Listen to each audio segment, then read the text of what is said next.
ഇന്നത്തെ സമ്മേളനത്തില് നമ്മൾ ഇതുവരെ ഈ മാസപ്പടി കേസുമായി ബന്ധപ്പെട്ട് ഡിസ്കസ് ചെയ്ത ആസ്പെക്ട്സ് ഉണ്ടായിരുന്നു. അപ്പൊ ഞാൻ ജനങ്ങളുടെ മുമ്പിൽ കാര്യങ്ങൾ എക്സ്പ്ലെയിൻ ചെയ്തതിന് ശേഷം ഞാൻ കോടതിയിൽ ഇതുമായി ബന്ധപ്പെട്ട് ആദ്യം വിജിലൻസിന് പരാതി നൽകി. വിജിലൻസിന്റെ പരാതി എടുക്കാതെ വന്ന പശ്ചാത്തലത്തിൽ കോടതിയെ സമീപിക്കുകയും അങ്ങനെ കോടതിയിൽ വാദം നടന്നുകൊണ്ടിരിക്കുകയാണ്. കഴിഞ്ഞ ദിവസം ഞാൻ അതിനുശേഷം ഞാൻ അഡോപ്റ്റ് ചെയ്ത ഒരു അപ്രോച്ച് എന്ന് പറയുന്നത്, സ്വാഭാവികമായിട്ടും നമ്മൾ കോടതിയുടെ പരിഗണനയിലിരിക്കുന്ന അല്ലെങ്കിൽ കോടതി പരിഗണിച്ചുകൊണ്ടിരിക്കുന്ന ഒരു കേസിനെ സംബന്ധിച്ച് നമ്മൾ പബ്ലിക് ഡൊമൈനിൽ ഡിസ്കസ് ചെയ്യാമെന്ന് പറയുന്നതിന്റെ ഒരു ഇൻഅപ്രോപ്രിയേറ്റ്നെസ് ഉണ്ടായിരുന്നു. അപ്പൊ അതുകൊണ്ടാണ് ഞാൻ പിന്നീട് നിങ്ങളെ ഈ വിഷയമായിട്ട് ബന്ധപ്പെട്ട് കാണാതിരുന്നത്. അപ്പൊ സ്വാഭാവികമായിട്ടും പലരും ഇനിയിപ്പോ ഇതെന്താണ് അവസാനിപ്പിച്ച എവിടെയാണ് എവിടെ നിൽക്കുന്നു എന്നൊക്കെ ചോദിച്ചിരുന്നു. അപ്പോ ഞാൻ അതുകൂടാതെ കഴിഞ്ഞ ദിവസം കോടതിയിലുണ്ടായ റിപ്പോർട്ടിങ്ങില് പലപ്പോഴും നിങ്ങൾ തന്നെ വേണ്ട രേഖകൾ ഹാജരാക്കിയിട്ടില്ല, അല്ലെങ്കിൽ ഹാജരാക്കാൻ കഴിഞ്ഞില്ല, അല്ലെങ്കിൽ തെളിവ് കൊടുത്തില്ല, കോടതി തെളിവ് ആവശ്യപ്പെട്ടു എന്നൊക്കെ പറഞ്ഞു. അപ്പൊ ഇന്നിപ്പോ എന്റെ പക്കലുള്ള ഏറ്റവും വൈറ്റൽ ആയിട്ടുള്ള എവിഡൻഷറി വാല്യൂ ഉള്ള ഇതെല്ലാം ഞാൻ നിലവിൽ കോടതിയിൽ സമർപ്പിച്ചു കഴിഞ്ഞു. അപ്പൊ അത് ഞാൻ വിചാരിച്ചു ഇത് പബ്ലിക്കായിട്ടൊന്ന് നിങ്ങൾക്ക് എക്സ്പ്ലെയിൻ ചെയ്ത് തരുന്നത് അപ്രോപ്രിയേറ്റ് ആയിരിക്കും എന്നാണ് ഞാൻ വിചാരിക്കുന്നത്. അതുകൊണ്ടാണ് ഇന്ന് ഈ ഒരു അല്ലെങ്കിൽ നിലയ്ക്ക് ഇവിടെ നടന്നത്. ഞങ്ങൾ 3 കാര്യങ്ങളാണ് നമ്മൾ പറഞ്ഞത്. അപ്പോ ഒരു കറപ്ഷൻ അല്ലെങ്കിൽ ഒരു വിജിലൻസ് കേസിന് അടിസ്ഥാനമായിട്ട് വേണ്ട ഒരു ലീഗൽ റിക്വയർമെന്റ് എന്ന് പറയുന്നത്, ഒന്ന്, ഈ ഒരു ഫേവറിന് വേണ്ടിയിട്ട് പണം കൊടുത്തിട്ടുണ്ടാകണം, പണം റിസീവ് ചെയ്തിട്ടുണ്ടാകണം എന്നാണ് നമ്പർ 1. നമ്പർ 2, ആ പണം റിസീവ് ചെയ്തതിന് എന്തെങ്കിലും ഫേവർ മറ്റ് പണം നൽകിയ കക്ഷിക്ക് നൽകിയിട്ടുണ്ടാകണം എന്നതാണ് ആ റിക്വയർമെന്റ്. അപ്പൊ ഇവിടെ ഞാൻ ഉന്നയിച്ചത് 3 കാര്യങ്ങളാണ്. പിണറായി വിജയൻ മുഖ്യമന്ത്രി ആയതുകൊണ്ട് മുഖ്യമന്ത്രിയുടെ സ്വാധീനം, മുഖ്യമന്ത്രി എന്നതിനുള്ള സ്വാധീനം CMR കമ്പനിക്ക് അവരുടെ താല്പര്യങ്ങൾക്ക് അനുകൂലമായി ഉപയോഗപ്പെടുത്തി. ആ ഉപയോഗപ്പെടുത്തുന്നതിന് വേണ്ടിയിട്ട് പിണറായി വിജയന് പണം നൽകിയെന്ന സ്റ്റേറ്റ്മെന്റ് ഉണ്ട് ഇന്ത്യൻ സെറ്റിൽമെന്റ് ബോർഡിന്റെ റിപ്പോർട്ടിൽ. അത് കൂടാതെ ആരും ഡിനൈ ചെയ്യാത്ത അഡ്മിറ്റഡ് ആയിട്ടുള്ള ട്രാൻസാക്ഷൻ പിണറായി വിജയന്റെ മകൾക്ക് കമ്പനി നേരിട്ട് നൽകിയ പണം സംബന്ധിച്ച് പബ്ലിക് ഡൊമൈനിലുള്ള കാര്യം അവർ ഡിസ്പ്യൂട്ട് ചെയ്തിട്ടില്ല. അപ്പൊ ആദ്യത്തെ ഫേവർ എന്തായിരുന്നു ചോദിച്ചു കഴിഞ്ഞാൽ, ആദ്യം UDF സർക്കാരിന്റെ കാലത്ത് ഈ കമ്പനിക്ക് 4 ലീസ് അനുവദിക്കും. 10 ദിവസം കഴിഞ്ഞ് ആ ലീസ് മുമ്പോട്ട് കൊണ്ടുപോകേണ്ടതില്ല എന്ന് തീരുമാനിച്ച് ആ ലീസ് സ്റ്റോപ്പ് ചെയ്യുകയും ചെയ്തു.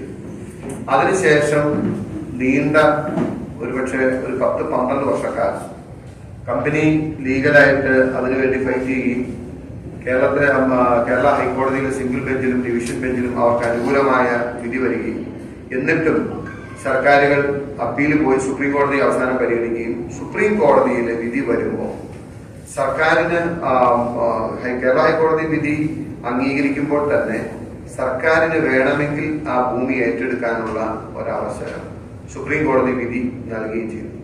അപ്പോ UDF LDF സർക്കാരുകൾ കാലാകാലങ്ങളിൽ എടുത്തിരുന്ന നിലപാട് എന്ന് പറയുന്നത് സ്വകാര്യ മേഖലയിൽ കരിമണൽ ഖനനം അനുവദിക്കുന്നില്ല, എന്ത് വില കൊടുക്കുന്നു, അതിനു വേണ്ടിയിട്ടാണ് സുപ്രീം കോടതി വരുന്നത്. അപ്പൊ സുപ്രീം കോടതി വിധിയിലാണ് ആദ്യമായിട്ട് അനുകൂലമായിട്ടൊരു അവസരം കേരള ഗവൺമെന്റ് കിട്ടിയത്. By the time Pinarayi Vijayan മുഖ്യമന്ത്രിയായിരുന്നു. അതിന് ആ സമയത്ത് 2014 ശേഷം അവരിറക്കിയ ഇൻഡസ്ട്രിയൽ പോളിസി, വ്യവസായ നയത്തിന് ഖനനം പൊതുമേഖലയിൽ സ്വകാര്യ മേഖലയിൽ അനുവദിക്കില്ല എന്ന് പറയുമ്പോൾ തന്നെ ഇംഗ്ലീഷ് ഡോക്യുമെന്റ് അങ്ങനെ അവസാനിക്കുന്നു, മലയാളം ഡോക്യുമെന്റിൽ എന്നാൽ ഇപ്പോഴത്തെ സുപ്രീം കോടതി വിധി നടപ്പാക്കുന്നതായിരിക്കും എന്നൊരു വാചകം എഴുതി ചേർന്നു. അത് ഈ വിധി അങ്ങനെ ഇന്റർപ്രറ്റ് ചെയ്ത് CMRന് കൊടുക്കുന്നതിന് വേണ്ടിയിട്ടായിരുന്നു. അത് ഞാൻ ലീവ് ചെയ്യണം. അതിനുശേഷം ഈ ലീസ് അവർക്ക് അനുകൂലമായി നൽകാൻ വേണ്ടി നിൽക്കുന്ന സമയത്ത് കേന്ദ്ര സർക്കാർ 2019 ഇഷ്യൂ ചെയ്ത ഡോക്യുമെന്റ് ആണ് H1 എന്ന് പറഞ്ഞ് ഞാൻ ഷെയർ ചെയ്തിട്ടുള്ളത്. അത് 14/3/2019 the order to prematurely terminate all existing mineral concession of feeds and minerals held by the private person companies under section 4A1 of the Mines and Minerals Development Regulation number 57 is enclosed for further necessary action by the state government. അതായത് കേന്ദ്ര സർക്കാർ ഈ രാജ്യത്ത് നിലനിൽക്കുന്ന എല്ലാ സ്വകാര്യ mining ലീസും ഈ കരിമണലുമായിട്ട് ബന്ധപ്പെട്ട ബീറ്റ്സ് ആൻഡ് മിനറൽസുമായിട്ട് ബന്ധപ്പെട്ട എല്ലാ മൈനിങ് ലീസും ക്യാൻസൽ ചെയ്യാൻ പറഞ്ഞ് 2019 ഒരു ഡയറക്ഷൻ കേന്ദ്ര സർക്കാരിന്റെ സംസ്ഥാന സർക്കാരിന് വന്നു. അങ്ങനെ വന്നാൽ സ്വാഭാവികമായിട്ടും അതിന്മേലുള്ള നടപടികൾ സ്വീകരിച്ച് നടപടിക്രമങ്ങൾ പൂർത്തീകരിച്ച് കാരണം ലീസ് ഗ്രാന്റ് ചെയ്യുന്നത് ഗവൺമെന്റ് ആണ്. റെക്കമെൻഡ് ചെയ്യുന്നത് മൈനിങ് ആൻഡ് ജിയോളജി ഡിപ്പാർട്ട്മെന്റ് ആണെങ്കിലും ഗ്രാന്റ് ചെയ്യുന്നത് ഗവൺമെന്റ് ആണ് ലീസ് ഗ്രാന്റ് ചെയ്യുന്നത്. അപ്പോ അതിന്റെ അകത്ത് എല്ലാ ഒപ്പീനിയനും എല്ലാ കേസും പൊസിഷനും എല്ലാം പരിശോധിച്ചതിന് ശേഷം ഞാൻ നിങ്ങൾക്ക് എക്സ്ക്യൂസ് ഡോക്യുമെന്റ് ഒരു 12/4/2019 ഒരു ഡോക്യുമെന്റ് നിങ്ങളുടെ 12/4/2019 മൈനിങ് ആൻഡ് ജിയോളജി ഡയറക്ടർ ഗവൺമെന്റിനോട് പ്രിൻസിപ്പൽ സെക്രട്ടറി ഇൻഡസ്ട്രീസ് ഡിപ്പാർട്ട്മെന്റ് അവരാണ് അതിന്റെ കൺസേൺ ഡിപ്പാർട്ട്മെന്റ് എന്നുകൊണ്ട് പ്രിൻസിപ്പൽ സെക്രട്ടറിയാണ് ഗവൺമെന്റിന് വേണ്ടി ആക്ട് ചെയ്യുന്നത്. അതിന്റെ ലാസ്റ്റ് പാരഗ്രാഫ് നോക്കിക്കഴിഞ്ഞാൽ അറിയാം. ലാസ്റ്റ് സെന്റൻസ് നോക്കിയാൽ പെട്ടെന്ന് നമുക്ക് സമയം കളയാൻ പറ്റും. shall hold more than 70% of share capital. As the KREML does not satisfy these conditions, 4 leases granted to KREML while order 6 cited above may be terminated at the earliest. അതായത് എത്രയും പെട്ടെന്ന് ഇത് ടെർമിനേറ്റ് ചെയ്യണം എന്ന് പറഞ്ഞ് mining and geology department law department അടക്കം opinion വാങ്ങിയതിന് ശേഷം സ്വാഭാവികമായിട്ടും ഇവർക്ക് അയച്ചു കഴിഞ്ഞിട്ട് ഈ പറയുന്ന അപ്പൊ സ്വാഭാവികമായിട്ടും അതിന്റെ നടക്കുന്ന നടപടി എന്ന് പറയുന്നത് ഇനി ഗവൺമെന്റ് ആ ലീസ് ടെർമിനേറ്റ് ചെയ്യണം. ഈ 4 ലീസ് എന്ന് പറഞ്ഞാൽ hundreds of crores വർത്ത് ആണ്, thousands of crores വർത്ത്. ഇന്നത്തെ വാല്യൂ വെച്ച് നോക്കിയാൽ thousands of crores വർത്തുള്ള 4 ലീസാണ് ക്യാൻസൽ ചെയ്യാൻ പറഞ്ഞ് എല്ലാ നടപടിക്രമവും പൂർത്തിയാക്കി സ്വാഭാവികമായിട്ടും ഗവൺമെന്റിനോട് ആവശ്യപ്പെടുന്ന സ്ഥിതിവിശേഷം ഉണ്ടായിരുന്നു. ഇതിന്മേല് ഈ റെക്കമെൻഡേഷൻ ഗവൺമെന്റ് വന്നതിന് ശേഷം പിന്നെ നിങ്ങൾക്ക് ഒരു സിംഗിൾ ഡോക്യുമെന്റ് അയച്ചിട്ടുണ്ട്. ആ ഡോക്യുമെന്റ് ഒരു ക്രൂഷ്യൽ ഡോക്യുമെന്റ് ആണ്. അതിന്റെ അകത്ത് ഡയറക്ടർ മൈനിങ് ആൻഡ് ജിയോളജിയോട് പ്രിൻസിപ്പൽ സെക്രട്ടറി ഇൻഡസ്ട്രീസ് ഈ റെക്കമെൻഡേഷൻ വന്നതിന് ശേഷം principal secretary mining and geology ഡയറക്ടറോട് ഒരു റിപ്പോർട്ട് ചോദിക്കുകയാണ്.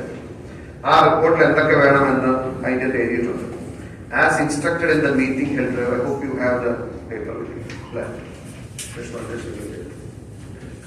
As instructed in the meeting held today, I am forwarding a brief note on granting of mining lease to mine beats and minerals to Ms. Kerala Rare Earths and Minerals Limited in the wake of recent amendments in Atomic Mineral Concession 2016 and in the wake of the directives issued by Ministry of Mines to terminate all beats and minerals mine lease held by the private parties.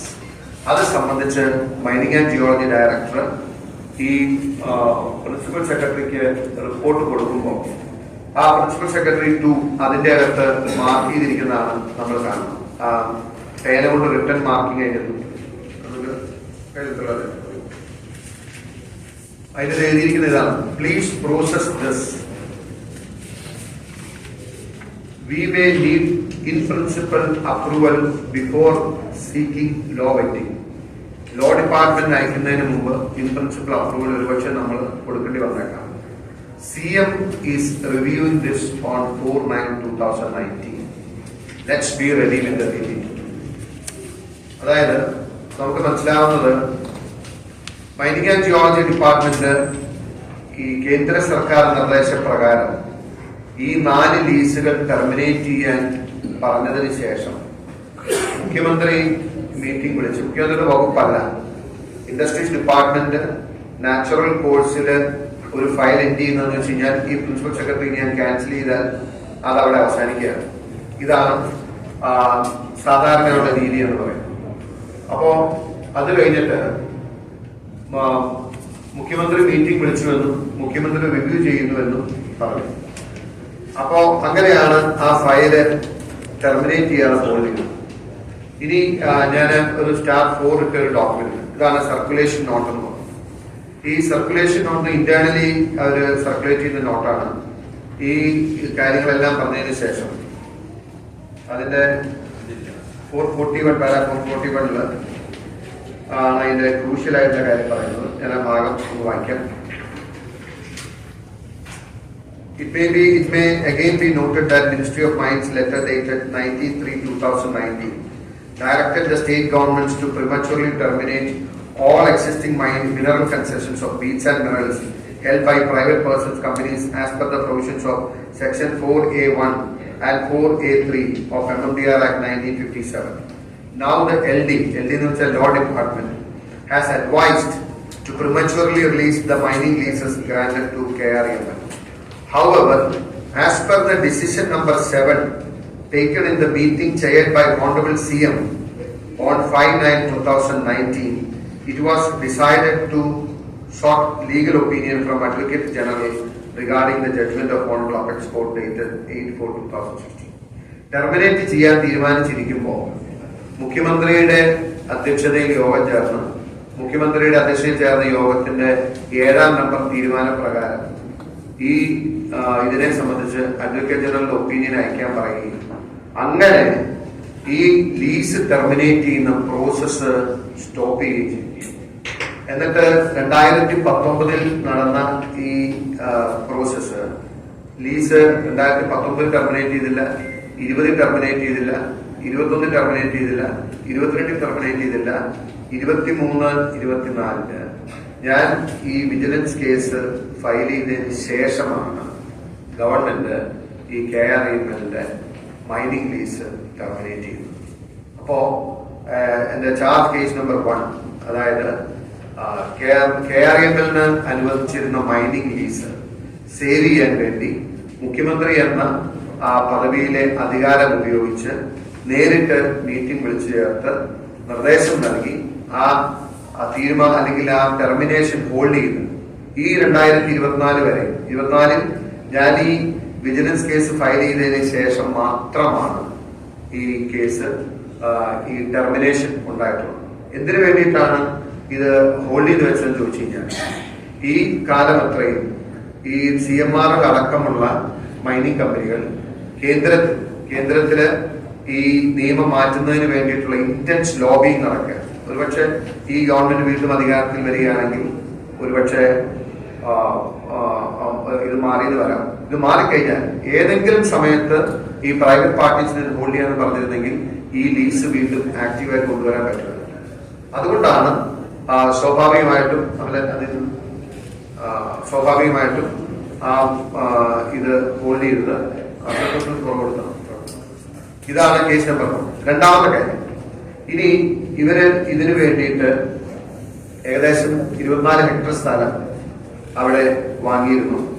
24 hectare സ്ഥലം വാങ്ങിയത് ഈ ഭൂപരിഷ്കരണ നിയമത്തിന്റെ പരിധി ലംഘിച്ചുകൊണ്ട് 15 ഏക്കറിന് മുകളിൽ ഒരു വ്യക്തി hold ചെയ്യാൻ പാടില്ല എന്നുള്ള നിയമം ലംഘിച്ചാണ് 50 ഏക്കറിന് അധികം 15 ഏക്കർ ഹോൾഡ് ചെയ്യാൻ പാടില്ലാതിരിക്കുകയാണ് 50 ഏക്കറിലധികം ഭൂമി ഇവര് ഹോൾഡ് ചെയ്തിരുന്നു. റവന്യൂ ഡിപ്പാർട്ട്മെന്റ് അതിന്റെ റിട്ടേൺസ് ഫയൽ ചെയ്യണം. കാരണം നമ്മൾ അതിൽ അളവിൽ കൂടുതൽ ഭൂമി വാങ്ങിയിട്ടുണ്ടെങ്കിൽ റവന്യൂ ഡിപ്പാർട്ട്മെന്റിനെ അറിയിക്കുക എന്നുള്ളതാണ് ഫസ്റ്റ് പ്രോസസ്സ്.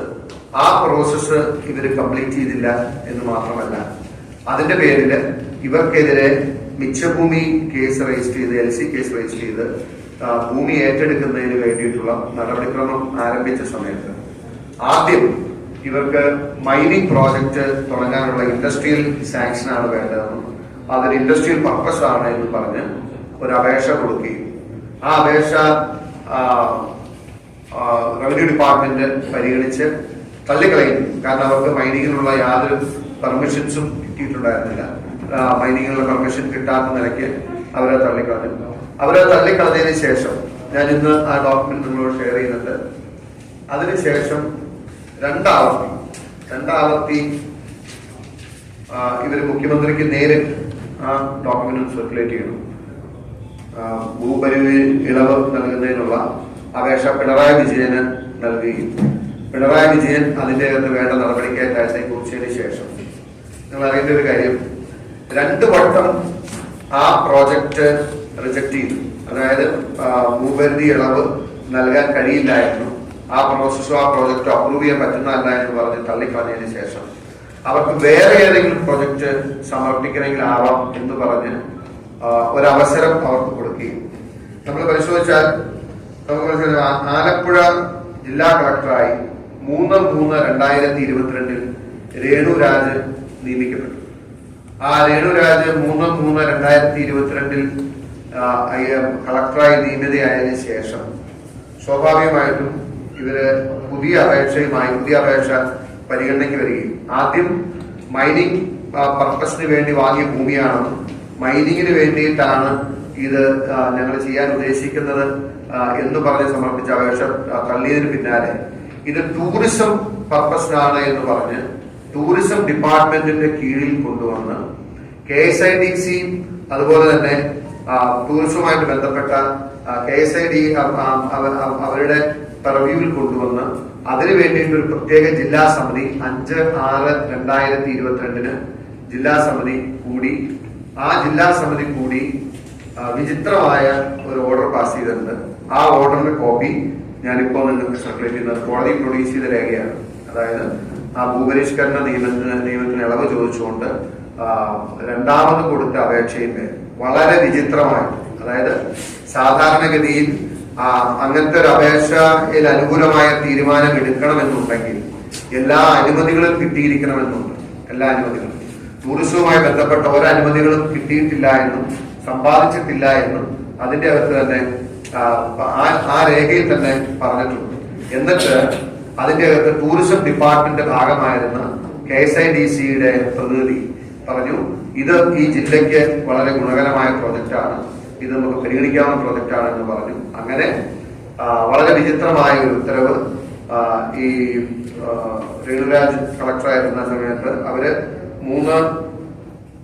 നിയമിതയായത് 3/3/2022 അതിനുശേഷം 5/6/2022 അത് പാസ്സാക്കി ഏകദേശം 2 മാസം കഴിയുമ്പോൾ 26/7/2022 ഈ രേണുരാജിന്റെ ഭർത്താവായ ശ്രീറാം വെങ്കിട്ടരാമനെ വളരെ വിവാദമായി നിന്നിരുന്ന സമയത്ത്, വളരെ കോൺട്രവേഴ്സ്യലായി നിന്നിരുന്ന സമയത്ത് ശ്രീറാം വെങ്കിട്ടരാമനെ 26/7/2022 ആലപ്പുഴയിൽ കളക്ടറായി നിയമിക്കുകയാണ്. പിന്നെ ആ വിവാദം വലിയ വിവാദമായി മാറിയതുകൊണ്ട് 2/8/22 ശ്രീറാം വെങ്കിട്ടരാമനെ മാറ്റേണ്ടതായിട്ട് വന്നു. അപ്പോ ഇപ്പോഴും ആ ഭൂമിക്ക് ഇളവ് നൽകണമെന്ന ശുപാർശ ജില്ലാ സമിതിയുടെ ശുപാർശ ഇപ്പോഴും CMRM കമ്പനിക്ക് അനുകൂലമായി നിലനിൽക്കുകയാണ്. എന്നാൽ മുകളിലേക്ക് ലാൻഡ് ബോർഡിലേക്ക് അയക്കുകയും ഗവൺമെന്റ് പരിശോധിച്ച് ഈ ശുപാർശ തെറ്റാണ് എന്ന് കണ്ടെത്തുന്നതിന് പകരം ഒരു ഫ്ലിംസി ഗ്രൗണ്ടിൽ, അതായത് അവർക്കെതിരെ നിലവിലൊരു കേസുണ്ട് എന്നതുകൊണ്ട്, റവന്യൂ ഡിപ്പാർട്ട്മെന്റ് കേസുണ്ട് എന്നതുകൊണ്ട് ഞങ്ങൾ അനുവദിക്കുന്നില്ല എന്ന് പറഞ്ഞ് റവന്യൂ ഡിപ്പാർട്ട്മെന്റ് അപേക്ഷ നിരസിക്കുകയും അതിനെതിരെ അവർ ഹൈക്കോടതി പോയി. ആര് കണ്ടാലും അറിയും, ഞാൻ കഴിഞ്ഞ തവണ നിങ്ങളെ കണ്ടപ്പോൾ പറഞ്ഞിരുന്നു. കാരണം അവരൊരു ഫ്ലിപ്സി ഗ്രൗണ്ടിലുള്ള ഒരു ഓർഡർ പാസ്സാക്കിയാൽ അത് ഹൈക്കോടതിയിൽ ചലഞ്ച് ചെയ്താൽ പോകുമെന്ന് പറഞ്ഞു. അപ്പൊ അങ്ങനെ ഈ ഭൂപരിഷ്കരണ നിയമത്തിൽ നിന്നും ഇളവ് കിട്ടുന്നതിന് വേണ്ടി ഉള്ള ശുപാർശ നടപ്പിലാക്കാൻ ഹ്രസ്വമായ കാലഘട്ടത്തിലേക്ക് ഒരു കളക്ടർ വരികയും ആദ്യത്തെ പ്രോജക്റ്റ് മാറ്റി ടൂറിസം ഡിപ്പാർട്ട്മെന്റുമായി ബന്ധപ്പെട്ട ഒരു പ്രോജക്റ്റ് കൊണ്ടുവന്നു. ടൂറിസം ഡിപ്പാർട്ട്മെന്റ് ശ്രീ മുഹമ്മദ് റിയാസ്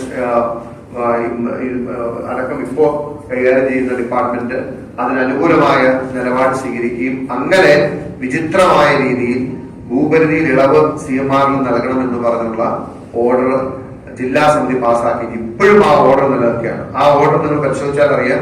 ഞാൻ ആ ഓർഡറിന്റെ പകർപ്പ് നിങ്ങൾക്ക് ഇപ്പോൾ സർക്കുലേറ്റ് ചെയ്യുന്നുണ്ട്. അതും ഞാൻ കോടതിയിൽ ഹാജരാക്കിയിട്ടുണ്ട്. മൂന്നാമത് എന്ന് പറയുന്നത് CMRL എപ്പോഴും ആവശ്യപ്പെട്ടിരുന്നത് അവർക്ക് ഇലിമിനേറ്റ് ഇവിടെ കിട്ടണമെന്നുണ്ടെങ്കിൽ, ഇലിമിനേറ്റ് ഏറ്റവും വില കുറഞ്ഞ നിലയ്ക്ക് കിട്ടണം എന്നുണ്ടെങ്കിൽ ഡൊമസ്റ്റിക് പ്രൊഡക്ഷൻ ഇലിമിനേറ്റിൽ ഉണ്ടാകണം എന്നുള്ളതാണ്.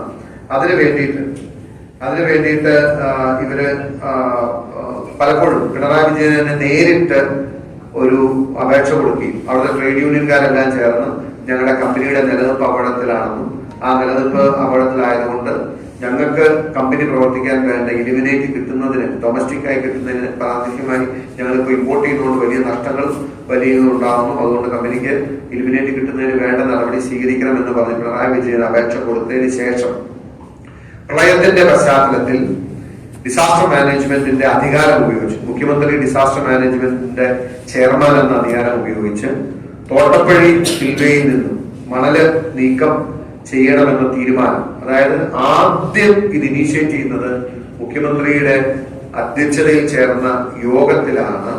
തോട്ടപ്പള്ളി സ്പിൽവേയിലെ മണല് നീക്കം ചെയ്യാൻ ഇറിഗേഷൻ ഡിപ്പാർട്ട്മെന്റിനോട് നിർദ്ദേശിക്കുന്നതും ഇറിഗേഷൻ ഡിപ്പാർട്ട്മെന്റ് വഴി തോട്ടപ്പള്ളിയിലെ സ്പിൽവേയിലെ മണല് നീക്കം ചെയ്യാനുള്ള നിർദ്ദേശം കളക്ടർ വഴി ഡിസാസ്റ്റർ മാനേജ്മെന്റിന്, ജില്ലാ ഡിസാസ്റ്റർ മാനേജ്മെന്റിന്റെ തീരുമാനപ്രകാരം ഇറിഗേഷൻ ഡിപ്പാർട്ട്മെന്റ് ഈ മണ്ണ് നീക്കം ചെയ്യുന്നതിന് തീരുമാനിക്കുകയും മണ്ണിന് CMRലും KMMലും പറഞ്ഞ വില തന്നെ തീരുമാനിച്ചു. എത്ര വില എന്ത് വാല്യൂ ഉണ്ടെന്ന് അസസ് ചെയ്യാതെ അവർ പറഞ്ഞ വിലയ്ക്ക് ആ മണ്ണ് നീക്കം ചെയ്യാൻ തീരുമാനിക്കും. അതിനുള്ള ഒരു എഗ്രിമെന്റ് ഒപ്പിടുകയും ആ എഗ്രിമെന്റിന്റെ കോപ്പിയും ഞാൻ കോടതിയിൽ ഹാജരാക്കിയിട്ടുണ്ട്. ആ എഗ്രിമെന്റിലെ ഒരു അവസാനത്തെ ഒരു പാരഗ്രാഫിൽ അവർ എഴുതിയിരിക്കുന്നത് ഈ ഡിസാസ്റ്റർ മാനേജ്മെന്റ് പ്രകാരം ഇത് ചെയ്യുന്നത് യഥാർത്ഥത്തില് വെള്ളം സുഗമമായി ഒഴുകി പോകുന്നതിനാണ് എന്നാണ് എന്റെ പറഞ്ഞു വരുന്നതെങ്കിലും ആ ഓർഡറിന്റെ അവസാനത്തെ പാരഗ്രാഫിൽ എഴുതിയിരിക്കുകയാണ്, The Chief Engineer is directed to take urgent action to execute necessary agreement with the PSU mentioned above and move forward to avoid the loss of sand during the impending monsoon so as to allow free flow of water through Kozhikode.